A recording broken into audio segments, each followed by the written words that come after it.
He goes, mate, you've just been on Australia's Most Wanted. And I'm like, oh, bugger.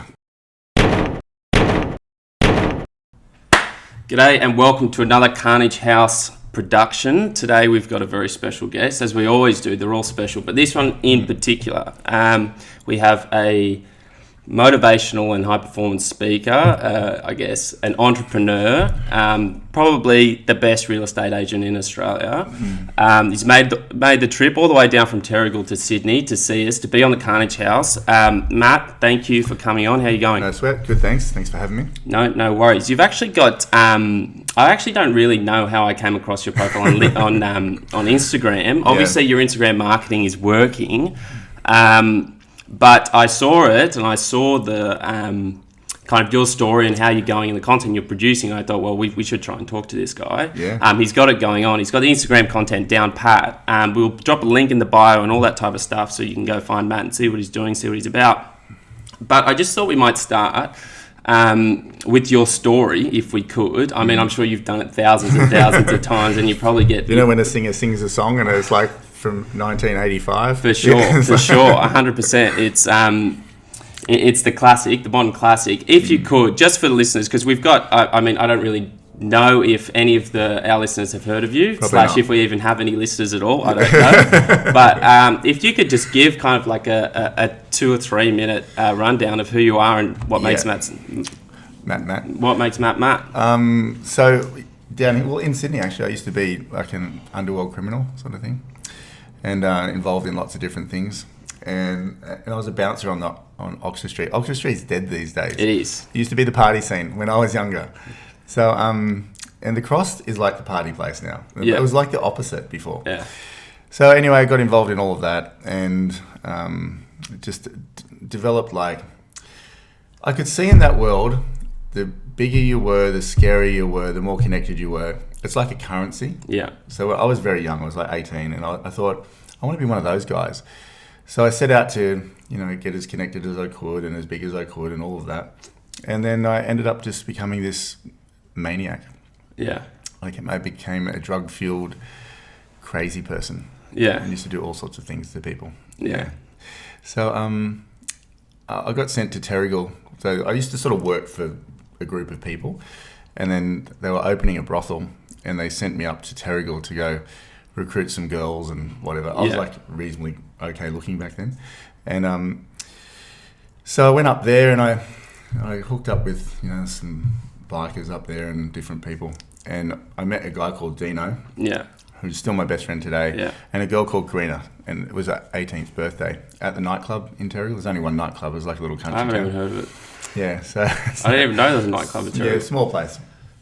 Anyway, so I met Karina, asked for a number, and then the bouncer, she went off to write a number down at the end of the night, and the bouncer grabbed her and said, whatever you do, don't give that guy your number. Yeah. And please don't say I said anything, because he's the sort of guy that makes people disappear. And Yeah. I've never even been to Terrigal, but fortunately she gave me her number. Yeah. And so did Dean, the guy I met that night. I went home. I was under surveillance for a long time by the police and all sorts of things. And then I ended up like home. Everything went sideways. I ended up homeless for about, probably about, a year or close to, and living in this sort of abandoned place. And then I rang Dino and I said, mate, can you come pick me up? So the same guy I met up there.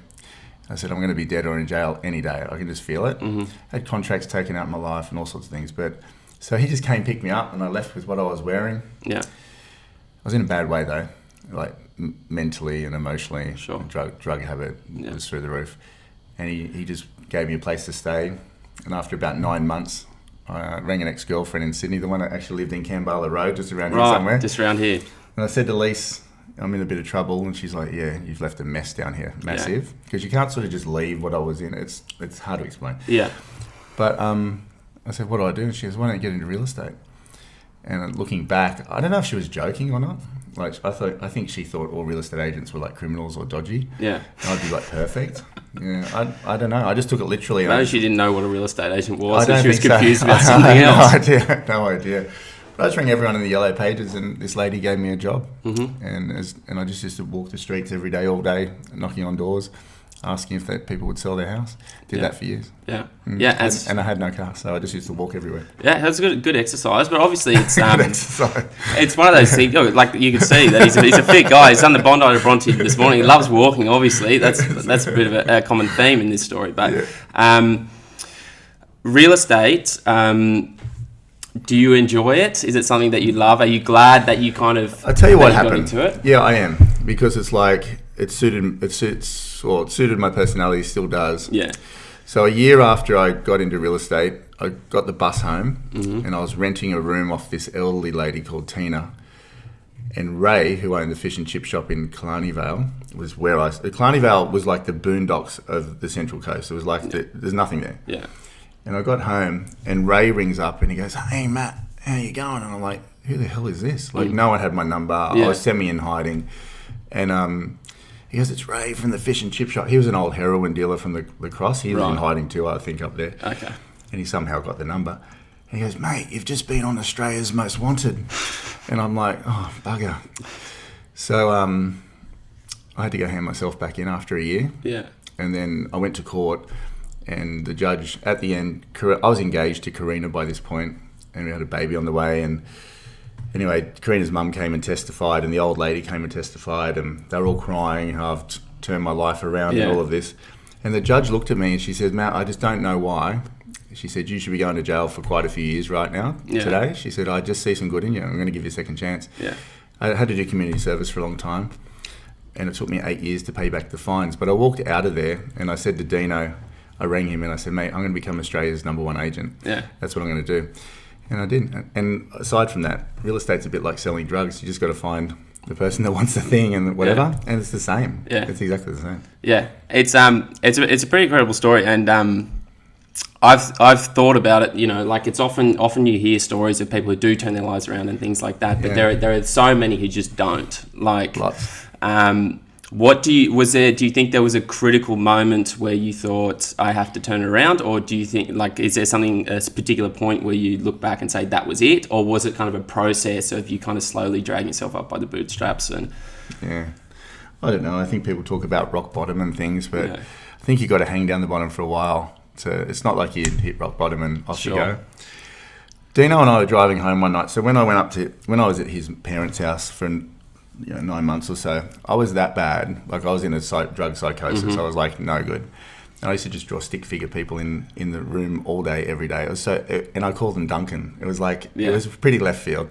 We were driving home, and I was like, my sister killed herself at 27, and I was driving home with him, and I had a gun at home, and I was like, I'm just going to shoot myself tonight. That's what I was thinking. And out of nowhere, he turns around driving the car, and Dino's bigger than me. He makes me look small. Oh, really? Turns around, this big unit driving his car, and he said, "Matt, whatever you do, don't kill yourself." Yeah. And I was like, wow, that's like, I don't know why he said that, but I was thinking it just almost at that moment. Yeah. It's one of the reasons I didn't. So I think there's a whole lot of little things along For the way sure. that happen. They kind of compound, and then there is a point. Yeah. And you just have enough after a while, hanging down the bottom. For sure. It's better up the top. 100%. Well, you're doing incredibly well, obviously, now. Doing talking. You've started an incredible movement called 31 Minute Movement. Do you want to tell everyone a little bit about that? Because that's actually really interesting. I like that a lot. Yeah, it is. It's good. It's like, life gets busy. I've worked pretty hard for 25 years, built a company, a couple hundred people. It's like a $30 million company now. And time. You just have no time. Yeah. As I was getting older, my body was changing a bit, and I was like, because I've always had fairly good genetics, and even though I've trained and things before, I've never really had to work super hard. And I was like, got to 40, and I was like 40 something. I was like, hey, hang on, my body's like not the same. Yeah. So I just started to do a bit of cardio and things, but it's really hard owning a block of time in a super busy day. Yeah. Like, I'm busting at the seams every day. Sure. But I think everyone can own 31 minutes. For sure. Without any excuses. Yeah. And you'll be amazed at how many people are starting it. And mums are like messaging me all the time saying it's just changed their life again. It's given them themselves back. Yeah. Because once you have kids, I've got 6 kids, 2 ex-wives, but it's like, once you're managing all this stuff, sure, you sort of lose yourself in it. Yeah. Oh, 100%. And I watched quite a few of your videos, and I think one of the things that was... that I think Broccoli asked you, he said, like, how do you find time, or do you find it's productive to do kind of 2 31-minute sessions every day? And I think the point you made was, if you actually break it down into the dollar productive hours that you spend, and the actual hours and time that you spend trying to actually practically achieve a goal, you actually almost always find that you've got more time than you think, or that you're wasting time somewhere else. So it's more of an allocation of time and efficiency than it is anything else. Yeah, for sure. And what's your values? Like, health is one of my values. It's like, you don't have health, you got nothing. Yeah. Like, literally, you can have all the money in the world, but if you don't feel great, you just want to enjoy life. And I look at a lot of middle-aged men. How old are you? 23. 23. So, like, I'm 47. So I look at a lot of men my age. Mate, they're just like, drink too much. Yeah. Not everyone. There's some really fit ones, but sure. I study people a lot, and that's sort of my job, human behaviour. And I think to myself, they make choices around, they'd rather pick up a beer than go to the gym or go for a walk and whatever. Sure. And it's amazing how much the compounding effect happens over 6 months or a year or 2 years of just owning a little bit of exercise. Yeah. I think it can literally change your life and change yourself. Absolutely. And no, I think it's that's definitely important, and like going to being healthy, because obviously there's all the science that backs up, if you exercise, you sleep better, your brain functions better, all of that type of stuff as well. But I think on the more general point, like something that I've tried to do as best I can is try and allocate my time more efficiently.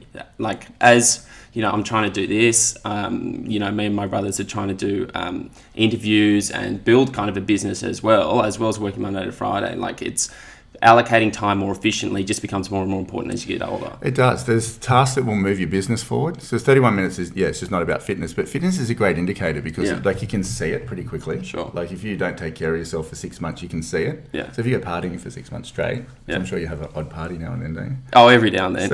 Every now and then. But if you do it for 6 months straight, you soon see it. But if you also do the opposite for 6 months, it's a really good indicator to see. But like business, people wonder why businesses don't work. It's because they don't prospect enough. Yeah. You could be in any business. If I was a plumber, I'd be prospect, like do what I did at the beginning. Can you explain, Brass, what prospecting is? Yeah, 100%. But people always wonder why I do so well. Like, to give you an idea, I do 10 times what a real estate agent usually does. So a good real estate agent, I write 10 times as much as them. But it's only because I've got massive momentum.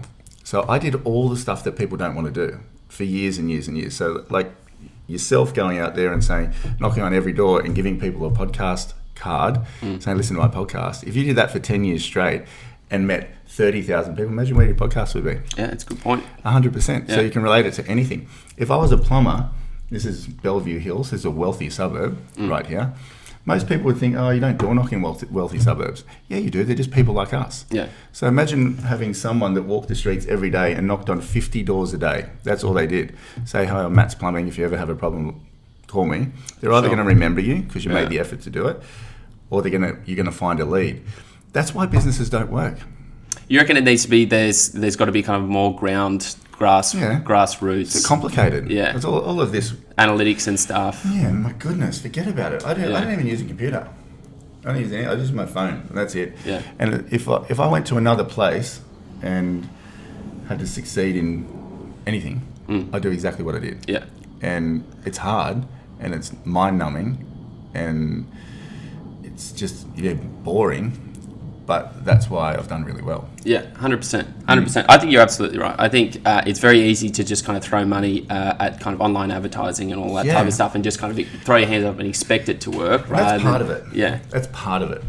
But there's nothing beats this. Sure. At all. 100%. And then writing a thank you card. So what I used to do, and I still do today, go and knock on somebody's door. Hey, I'm Matt. How are you? Blah, blah, blah. Do you want to see your house? No. I never look for the lead. I look for the relationship. Mm-hmm. Then I write them a thank you card. Thanks for speaking with me today, blah, blah, blah. Yeah. Drop that in the letterbox. They get it the next morning. Sure. Then 2 months later, 3 months later, I knock on the door again. How you going? Yeah. And then a month after that, they get a report from me. So it's like all these touch points. Yeah. After 9 to 12 contacts of me saying hello to you, you start to become my friend. Yeah. You start to like, there's that guy. Have you ever heard the story about Bill Porter? No. Who's Bill Porter? Never? You should look him up. Okay. A great story. All right. In the 50s, he was a retarded guy. And he couldn't walk properly, couldn't speak properly, and he wanted a job in sales. And his mum just said, no, Bill, don't go into sales. It's probably not your thing. But mums are like, also, they lift you up a bit as well. Yeah, of course. So she said, go and see if you can get an interview.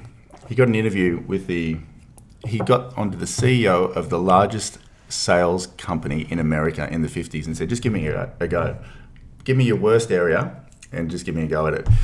Took him a couple of years, but he just did exactly what I did. Well, I did what he did. Yeah. And he just, after a while, people got to know him, and he became the number one salesperson in America. Walking the streets with suitcases every day, couldn't speak properly, whatever. Didn't matter about his limitations, but it was the consistency that separated him. And that's what people forget today. It's the consistency. Sure. Don't put an ad in the paper and hope people are going to use your business. Yeah. Yeah. No, I think you're right. I think it is, and particularly, like, I think it's something that you talk about a lot is the compound. So I think Broccoli said when he was doing one of the best things about working, he did the video "Best Things and Worst Things About Working with Mark." Sure, there's a lot more worse things, but they just. Oh no, there was only one. There was only one. But he said one of the things keep rating my Instagram. I don't know why they just keep putting any. Oh really? So they don't even send it to you for approval. No, he just puts it out. He puts these stories up there. I say to him all the time, stop rating my Instagram. Well, in fairness, he's proactive, and you know what? I'll say it, like, he's actually pretty funny. But I don't find a lot of people funny, like on Instagram particularly, but I find him genuinely funny. Yeah. And I think you've got good chemistry together. We do, yeah. I reckon half the time he's deliberately winding you up. Probably. But, like when he gets the wrong drink from the supermarket and stuff. He's that dumb sometimes. It just frustrates me, but I love him. Yeah. Oh, 100%. And I would encourage anyone to go check out Building Broccoli, which is a little segment that you guys are doing as well. But what I was going to say was that his advice what you said to him is that don't plan for big years, plan for big days, and so that compounds over time as well, which I thought was actually really practical and kind of on the money as well. For sure. We've got kind of two groups of people who listen to our podcast. We have a huge gap in the middle. It's a massive marketing issue. It's the number one in terms of the demographics. It's probably the number one issue we've got at the moment. We've got basically an audience that's kind of 25 and under, and then we've got basically the boomers who are like 55 and over. And we've got Why is that?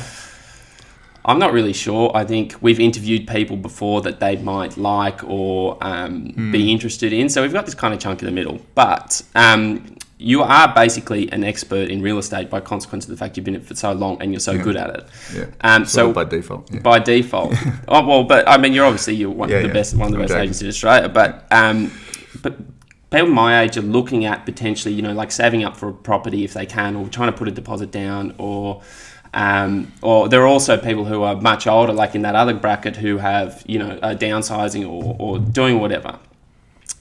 What would be your advice to someone who's kind of my age who wants to get into property? Like, what are some... Do you think the millennials do these days, though? Do you think they actually want to? I don't know if they I just want to rent and just cruise around? There's all that share housing stuff that I know that's co-living stuff is starting to pop up. But I think, it's in Australia, like for the vast majority of people, the home is by far the biggest asset that they'll ever own. Yeah. And it's kind of weird. There is this economic principle where it's like people are very, very good at buying milk because they buy milk basically every week. So, for example, they know exactly what the price should be, how it's like expiry, all this stuff. They get all the way across it. But houses, they might only do it once. And so they don't actually get that exposure to the kind of the price sensitivity as well as like the constant feedback you get. I mean, people change milk brands all the time because they go, that's just better price, better value, whatever. But they don't have the same thing with houses. Yeah. So it's like you try and get the data and the opinion from the experts where you can. So I would say, like, what would be your advice to people looking to get into property, or what are some practical things people can do to improve the value of their home as it is? To get into the market? Yeah, so to get into the market firstly. I think you said a really good point there. Wave. Yeah. I think you said a really good thing there about price sensitivity. I wouldn't worry about price. I just get into the market. Just get in. Sometimes people get so caught up on property should be worth this and the unit should be worth this, and just buy it, basically. Don't get too caught up on it, because in a couple of years it won't even matter anyway. Yeah. Best thing you can do, if I was your age, I'd be just getting a deposit together as quickly as I could. Yeah. Set you up for life. Pay that house off, and you're set. Once you paid one house off, or a unit or something, you're literally set for life then. Yeah. Okay, that's good. And then so for the people who already have an asset or have already put together a deposit, what are some practical things? Like, obviously you see homes every day, and you see obviously kind of the process where people will do renovations, or they'll try and somehow improve the value of the existing asset. What would you say the most common or the best ways that people can actually improve the existing asset? Buy another one. Buy another one. Yeah. Don't worry about improving the Well, you first can. one. You're going to live there anyway, so you're going to do a bit over time. Just don't do too much. I think people sometimes stretch themselves too far. Yeah. Like they just... I live quite conservatively. I think sometimes people put themselves in so much debt just to have this nice house, to keep up with the next door neighbours and all this sort of stuff. Yeah. Don't worry about it. Just buy what you can afford, do it up over time, and buy another one. If you can get 5 properties by the time you're 50 years old, paid off, or 60 years old, you're literally financially free. That would be the key. Yeah. I think today, like, you got to have the best car, you got to have the best thing, you got to buy the clothes, you got to do all these things. Like, bloody hell, give me a break. Yeah, 100%. Yeah. I see that. So, okay, well, that's interesting because a lot of people, might say, oh, well, you have to do the kitchen, you got to do the renos, you got to knock it down, rebuild and stuff. But if the way you reckon is just to kind of get the second deposit together and just chuck it down. Peace of mind is more powerful than a new kitchen. Yeah. You got an old kitchen, but you got money in the bank, you can afford your mortgage, you can get up, and you're not chasing your mortgage. Way better. Yeah. But when it's stressful when you put yourself in this position because you look great, but really got not much money in the bank and you're just trying to keep up with everything. Yeah. You can't function properly. You can't perform at your best. Yeah. Because it's like you're under pressure the whole time. Yeah. Yeah. No, I think that makes sense. That definitely that resonates. I find it all like I don't know if you meditate or if you're practice mindfulness or whatever it is, but I used to be quite a stress head and I used to be quite erratic with the way I think, and I still am to some degree. Like I reckon a lot of people say to a large degree, like I'm a bit of a scatterbrain and I struggle being present. But there's confirmation from the production. She's very calm. Yeah, well, she has to be. She's got to balance me out. Yeah, right. But I mean, you're dealing with people every day. You have to be on your game. But particularly because it's such a personal business, like you have to be present. Like you have to be engaging. Like what are some of your tips for some people who might be a little bit anxious or a little bit not super confident with the way that they talk to particularly strangers? Like you're talking to strangers every day, basically. Massively. So I am I'm naturally really shy. Like I don't know, but when you're doing the right thing, like when you're doing the right thing by people, you don't have nerves. Like when you're trying to be someone else, you have nerves. Yeah. Like when you think you're going to be like, I used to wear a suit, not a suit, like a jacket and a tie. I just felt weird. Like it just felt real weird, and that's sort of what I thought I needed to be. Yeah. As soon as I lost that, doesn't mean I lost my nerves. It felt better though. I deal with a lot of women in houses on their own. Yeah. Like a big guy, like power dressed, just weird. Yeah. So you got to be authentically you. And I think when you are, something happens. Like you get settled inside. Today, I'm not trying to be anyone. Yeah. When I was 28 years old, I bought this E500 Merc. Now, I've always done well in real estate. For some reason, I've just always done well. But been able to connect with people, worked real hard, did what I had to do. So I bought this car, like $200 and something thousand.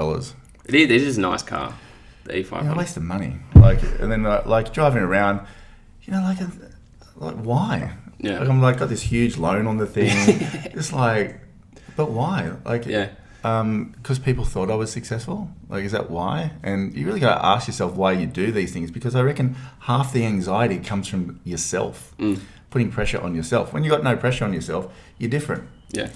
It's like girls in our office, so many of them use Afterpay. I say to them, don't use Afterpay, ever.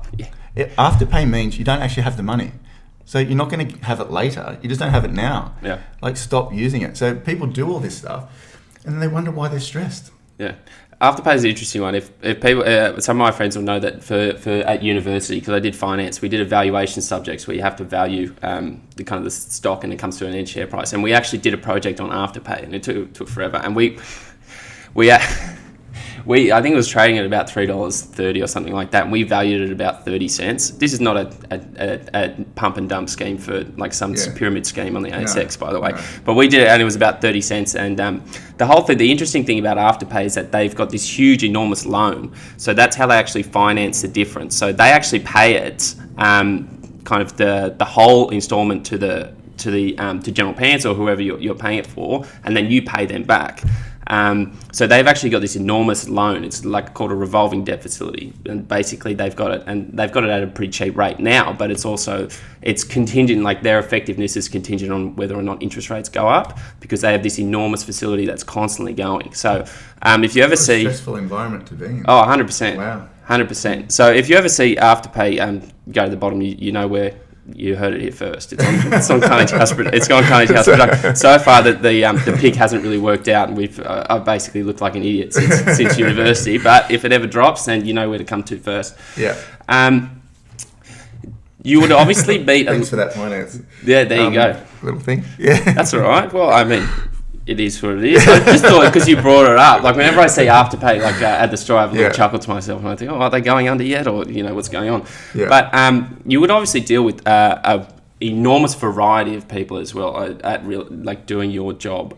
Do you have kind of any stories that you look back on and say, well, that was just that what happened there was ridiculous, or this person was like the most quirky person I've ever met in my entire life, or deals that you never thought were going to go through but ended up going through? Do you have any kind of highlights that you look back on? Too many. Yeah, too many. Yeah. Yeah, where do you start? There's hundreds of thousands of disappointments and lots of wins, but no, none that stand out enough to say, hey, this is one. Okay, fair enough. Well, I haven't bought a house yet, so I can't say I've got a story to tell either. Well, look, is there anything else you want to give a plug to, you want to promote? We'll get old mate here if she's up. Old mate if she's up to it, to make sure that they've got all your details and stuff on. What would you? Let me ask you something. Yeah, you quickly. go. So you got young audience on this. Yeah. What would be the main thing they'd want to hear? Do you think? We give them a bit of everything. What do I think they want to hear? Yeah. From me, or just in general from you? Okay. Like on here, if they're listening to this and they're like, oh, who cares about these?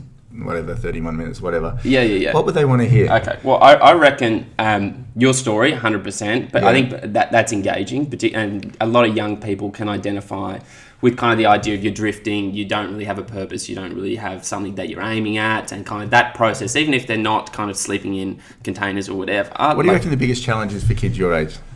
I think... practically, probably social media. I think social media presents a pretty substantial obstacle, particularly for young girls. I've seen it. I think there's enough existing pressures as it is, and then it kind of it gets amplified through social media, particularly. I think kind of like the whole stuff about young people never own a house and all that stuff. It's periphery stuff. It's like it's not in your face every day. So I think if you talk about the amount of contact points between a young person and social media, it's 100 times a day at least. So if the outcome is 1% negative, obviously, like you talk about, it compounds over time. So I would say probably confidence and social media and the way those two interact. What about knowing what they want to do? Yeah, I really get amazed at kids. How old are you both? I'm 23. She's 18. Yeah, I really get amazed at people your age. It's sort of like what would be your biggest challenge, do you think? Knowing what to do, or knowing how to get ahead, or what is that? Because it seems to be such a vast because when I was young, it was sort of you just go out, get a trade or do whatever. Sure. Direction. Sure. Today it's like I was talking to a girl that was probably 18, 19, and she was just like, I don't have any goals. I don't have anything. Yeah. I'm just doing whatever. God, does this ring a bell? I'm sure. Yeah, 100%. I think there's almost too many options. That's right. People are they see it all in front of them, and then people say you can do anything you want. They're like, but then when the game has no rules, there's not a game. You're frozen, and at least kind of back in the old day, people say, 10% of people went to university and stuff. Now everyone goes to university, and you can do it's not just 3 or 4 courses, it's every single course you can think of. And then it's I think because the way it's kind of catered now, everything's personalized to the extent that they give you what you want but not what you need. So I think there's too much choice, there's too many options, and people get frozen. People go to Europe and stuff. When I left school, and they were like, oh yeah, I'm gonna go, kind of go find myself in Europe. It's I don't know if you're gonna find yourself in Europe, going out and partying in Berlin and stuff like that. But you might, but I think it's just too many options probably. Yeah, if I'm going to give you young people advice on your podcast, just looking back, I think you got to try a lot of things, especially from 18 to 23. You guys are in the perfect age bracket, but around 25, I reckon you got to start to find something that you really like. Yeah. And I reckon this is the problem. They either work in a job they don't love, Yeah. or they go to uni and don't even know why they're going to uni. Yeah. And they get out and I've got a son like that, and he's just like, doesn't know what to do. Sure. But I reckon once something gets your interest, you'll like lock onto that thing and you've got to master it. But then take your time, like have like a longer term view. I think sometimes people your age, everything's like got to happen next week, Yeah. or next year, and then like lose interest very fast. Yeah. So when I became number one in McGrath, it took me 15 years to do that. Yeah. But it was like when it happened, it was a bit career changing. So I want to give all you young people some advice. Yeah. You've got to find something that resonates deeply with you, but then focus on that with everything that you have. Mm-hmm. But give it as much time as it needs. Right. I think when you have that formula going, Yeah. you're going to end up becoming successful. Yeah. Okay. That's good. That's good. I think that's right. I think you know, I look at some of her friends particularly, and some of the crowd that she hangs around with. And I think it's generally, you know, it's a bit like the Motley Crue. It's they're a little bit all over the shop, and I wonder, like, I look at them, and you know, to some degree, I was quite similar. I didn't really know what I wanted. Out, have you? Huh? Have you sorted yourself? I think I'm I'm by no means like Dalai Lama Zen 100% focused or anything like that, but I reckon I've got like a reasonable direction. And at the moment, like, I feel that kind of my goal is to sharpen skills, like to develop skills that take, like, hard skills that you have to develop over a long period of time. Like, you talk about how many hours you spent kind of prospecting, and that's, as you know, it's kind of character defining, but it's also like it is an actual skill, like it's a monetizable skill as well. Yeah. You know, so there are things which you can enjoy, and there are things you can make money off. It's like, I think there's this Japanese thing called ikigai or whatever it is, and it's got like the 4 corners, and I reckon I can only remember 3 of them, but it's like what you like, what you're good at, where you can make money, and there's another one, I forget what it is, but it's like where they intersect. Like, that's a thing that you should be trying. That's where you should be. Yeah. If you can find something, yeah. You know. Yeah. 100%. Thanks. There you go. Well, that's my advice to the boomers, or whoever's listening, the old people in the audience, who I know for whatever reason like our content. I've got no idea why. But Matt, thank you so much for coming on. No, seriously. Made the trip down from Terrigal. If you are in Terrigal and you have a home or something that needs selling, this is the guy. He'll get the job done. People listening to this have homes in Terrigal. 100%, but you never know. You never know. Our grandma lives up in Avoca, and I'm sure she's actually probably our biggest fan. So, and I tell you what, if you have a network, that lady has a network of people. Really? I don't think there's a single person in Avoca who she doesn't know. What's her name? Helen. Grandma Helen. I don't even know her name. Well, I just call her Grandma. I call her Grandma. Yeah, Helen. If you see Helen, she's about 6 foot, and yeah. Oh, she's tall. She's got a bit of a presence about her, but she's 100%. That's the person you should be getting onto. Hey, Helen. Matt says hi. All right. Well, that's going to wrap us up here. I want to say thank you again to Matt for coming on. You can check out all his details and all his various activities. He's got a whole bunch of things that you've got going on, so you can check out all of them. We'll drop them in the link below. Very animated. There you go. That's how you do it. That's the millennial way these days. Okay. All right. Well, thank you, and we'll see you guys soon.